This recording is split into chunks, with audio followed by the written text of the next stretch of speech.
Warahmatullahi wabarakatuh. Perkenalkan, kelompok kami yang beranggota Fuji Fajriani dan saya Muhammad Fajri Irawan, lalu Mayan Sari dan Lucky Bayu Saputra. Sini kami akan mempresentasikan penyelesaian hubungan industri. Berikut contoh-contohnya. Contoh yang pertamanya itu buruh PT Orson ajukan gugatan ke Pengadilan Hubungan Industri. Dengan adanya pengajuan gugatan ini, ke-14 buruh PT Orson Indonesia berharap akan ada sebuah keputusan hukum yang adil serta berkekuatan hukum tetap sehingga mereka mendapatkan sebuah kepastian akan hak-haknya sebagai seorang pekerja. Setelah sebelumnya upaya-upaya mediasi tidak kunjung membuat perusahaan tergerak untuk memulihkan hak-hak para buruh PT Orson Indonesia yang seharusnya didapatkan akibat PHK yang dilakukan secara melawan hukum. Semoga saja proses peradilan ini dapat menuai hasil yang positif demi sebuah kepastian hukum untuk kami para buruh. Lalu contoh berikutnya yaitu penyelesaian masalah dengan hubungan industrial pada karyawan toko celana. Dapat diselesaikan dengan cara bahwa di toko celana mempunyai sistem kekeluargaan dan cara penyelesaian yang cukup sampai mediasi antara karyawan dan manajer dapat terselesaikan dengan baik. Pesan ini disampaikan dengan cara sederhana, yaitu disarankan bagi pihak toko untuk tetap mempertahankan hubungan industrial yang sudah baik dan komunikasi yang baik untuk menyelesaikan masalah antara atasan dan bawahan.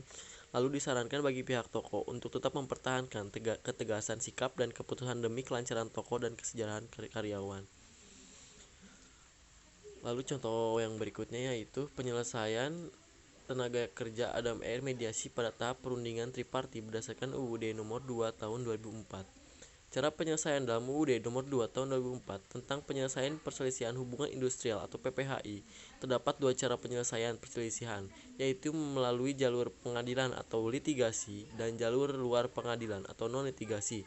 Penyelesaian perselisihan lewat jalur non-litigasi merupakan jalur yang sekarang paling sering digunakan oleh sebab dipermudahnya proses penyelesaian sengketa dibandingkan dengan kalau melalui proses litigasi seperti yang ditempuh oleh para pekerja maskapai penerbangan Adam Air dengan bantuan dari pemerintah. Berbagai jenis jalur non-litigasi masih perlu untuk dipublikasikan lagi kepada masyarakat awam yang belum sadar hukum untuk mengetahui hak dan kewajiban mereka sebagai pekerja dan juga untuk memberikan kesadaran hukum kepada para pengusaha. Lalu contoh yang terakhir itu penyelesaian perselisihan hubungan industrial antara pengusaha dan pekerja. Dalam sebuah perusahaan, baik itu pengusaha maupun pekerja, pada dasarnya memiliki kepentingan atas kelangsungan usaha dan keberhasilan perusahaan.